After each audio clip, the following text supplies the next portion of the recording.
Welcome back to Dirtbike Magazine's YouTube channel. Today, we're getting our first chance to ride the 2026 Honda CRF250R.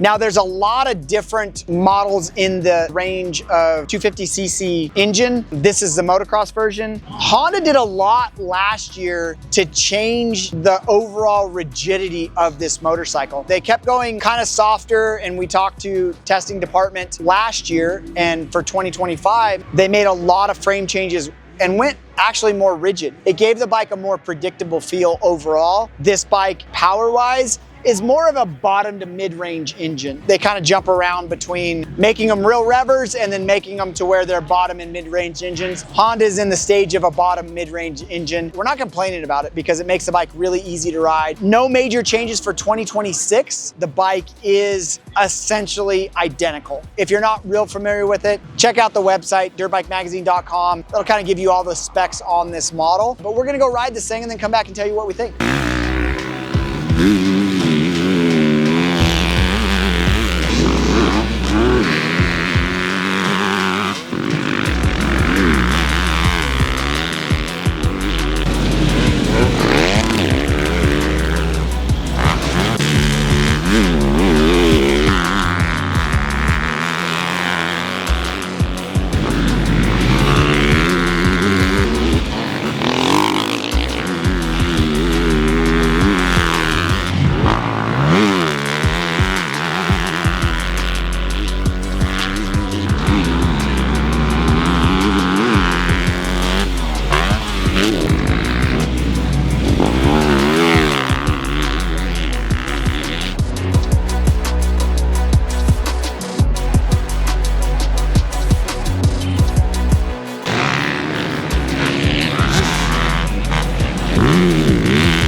First day of testing, we went out to Glen Helen, somewhere we're really comfortable with riding. The rider that you'll see in this video is one of our resident 250F test riders, Harlem Nelson. Usually is on a KTM, but today we have him out here on the Honda. No major surprises. Kind of did the scenario that we did last year, between 105 and 108 millimeters sag in the rear, kind of slide the fork down to where it gives it a little bit more stability. This bike is very particular and very sensitive to suspension and chassis changes. Clicker changes make a big deal on this motorcycle. So we kind of started off with our settings of what we did last year on this motorcycle. We're happy. I mean, right off the bat, Honda is going in the right direction with a little bit more rigidity in the bike, in the frame. It makes it a lot more predictable to hitting the same stuff over and over and getting the same feel with that. 250 wise, we didn't really mess around this last year with a lot of chassis modifications. We did, however, do some exhaust and do some more more mapping changes to get a little bit more over rev out of it. Again, this bike, identical to the 2025 model, it is a bottom and mid-range engine. When you try to rev it out, it makes some noises and pops, and the longer you go on top, the more fun kind of free revving feeling of this bike goes away. Dare I say, for a 250F, short shift it, but this bike does work really well down low when you do short shift it. Like I said, exhaust and mapping will make a big difference on that, and you can get it to rev a little bit more. We haven't got a lot out of it. Today we did mess around with traction control and all that kind of stuff. If you're a fan of that stuff, you're going to notice big differences. 250F wise, personally, I don't notice that big of a difference when it comes to messing around with that type of stuff. No major surprises. The bike's not very much different, identical to what the 2025 model was. We are going to do a lot more testing on this motorcycle, maybe have the guys from Honda out and change some major mapping, maybe try a Vortec ignition or a Get ignition on this, go back to doing some other pipe changes and doing that, because any major changes on this motorcycle and you do feel it. Again, if you got some more time on your hands and you want to check out some other 2026 250s that we have tested, hit that video thumbnail now. Make sure you subscribe, because if you want to find out what the latest news in the moto industry is, head over to dirtbikemagazine.com, and we got lots of bike tests, project bikes, all of it's over there at dirtbikemagazine.com, so check it out.